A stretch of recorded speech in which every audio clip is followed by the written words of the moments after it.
So when UDA won and Ruto became president, Gachagua was very clear in his head that the first thing he was going to do is become the king, Mudhamaki, of the Mount Kenya people. The threat that he saw ahead of him was Uhuru Kenyatta. The attack during the swearing-in was a very strategic decision by Gachagua to try and put down Uhuru before the world, before the nation, and before the region. He wanted to show everybody, and especially Uhuru himself, that now I'm the one in power, I'm the one in charge. Some of us actually got pulled into this mistake, because we assumed in a transition, and despite our best efforts, Gachagua is now the most senior politician for the region, and we thought that maybe it's important for us to mobilize to support him for the sake of the community. Even people like myself who had suffered under Gachagua's hands, by having him politically mobilized for me to lose my position as Member of Parliament of Nyeri, thought for the sake of the community, we'll take a humble pie and go and help him. In retrospect, that was a mistake. Gachagua is very deliberate, even when he's hurting someone. When he attacks Matiang'i, it is not a mistake, it's not a slip of the tongue. Gachagua's biggest problem with Matiang'i is that Matiang'i is the only candidate in the opposition, as we see it, who can actually come to Mount Kenya by himself and be accepted and received without the blessings of Rigathi Gachagua. Think about it. For Kalonzo to come to Mount Kenya, Gachagua must bring him. For Eugene to come to... The most seriously worrying thing, it is that is not the only leader that is attacking Rigathi Gachagua and is a Jubilee member. He's not the only one. There are many other right now from the Mount Kenya region who come in the name of getting sponsored by Dr. Matiang'i to respond to Rigathi Gachagua and many other leaders from the DCP side, all those from Mount Kenya, not in Jubilee. And I'm telling you, that is worrying a lot. If there's nothing that is worrying Dr. Matiang'i, let this be the one. Matiang'i needs to watch the Jubilee Party. If he has insisted that he's going with the Jubilee Party, then he must declare officially the Jubilee Party does no longer belong to Uhuru Kenyatta, Jeremiah Kioni, and Ngunjiri Wambugu and the others. Let him watch that party and have fresh people there. But if these people keep constantly attacking Rigathi Gachagua, they are losing the support of Mount Kenya day by day. One thing people don't know is this. Whether they like it or not, Rigathi Gachagua is the current leader of the Mount Kenya region, unless something happens in the future, tomorrow and beyond. But as per to now, Rigathi Gachagua is the de facto leader or leader of the people of Mount Kenya. Take it to the bank. And therefore, whoever who wants support from Mount Kenya must accord Rigathi Gachagua respect that he deserves. Let's just agree.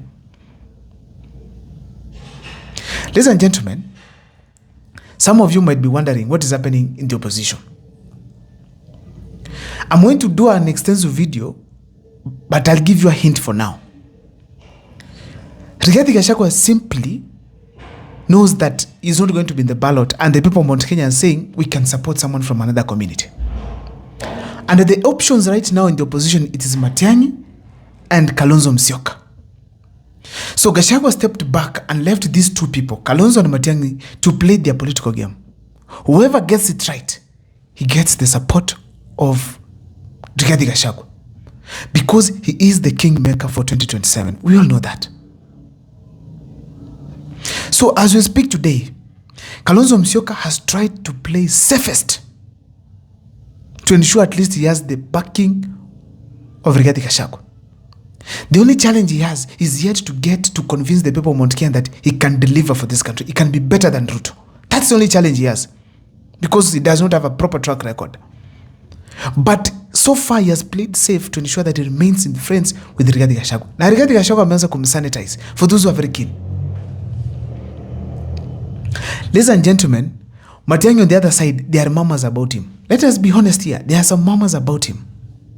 By joining Jubilee Party, the people like Ngunjiri Wambugu attacking Rigathi Gachagua, Uhuru Kenyatta declaring to come back to the common politics, and I'm going to do an extensive video on the same.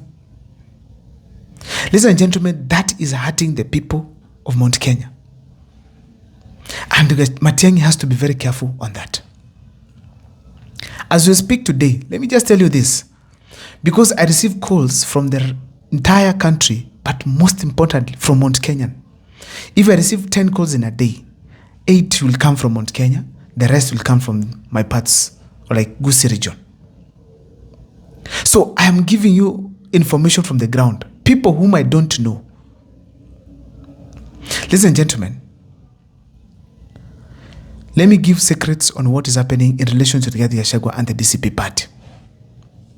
But as I give you this, there are two things you must remember.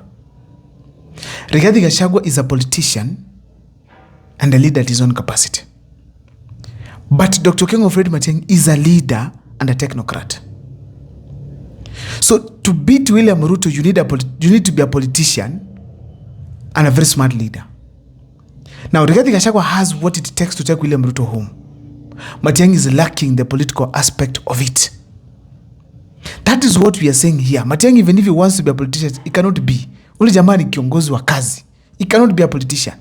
And that's why in my other videos I've said, there is what you call becoming a leader of this country and winning an election. So right now we're in the process of preparing to win an election. We don't want gentlemanship. It must be serious things being done. So this is what is happening.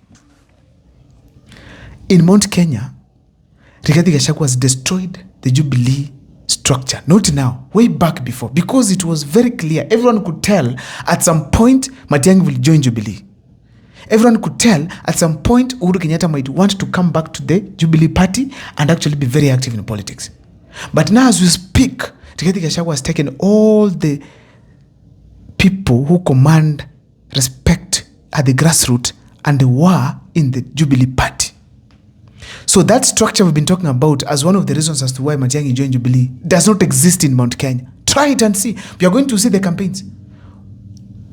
We are going to see it in the if they start, tutaona tujue kwamba ile structure ndio hii. But as you speak today, wale watu ambao walikuwa wanasimamia Uhuru Kenyatta, DCP, to be specific, wa Mnyoro.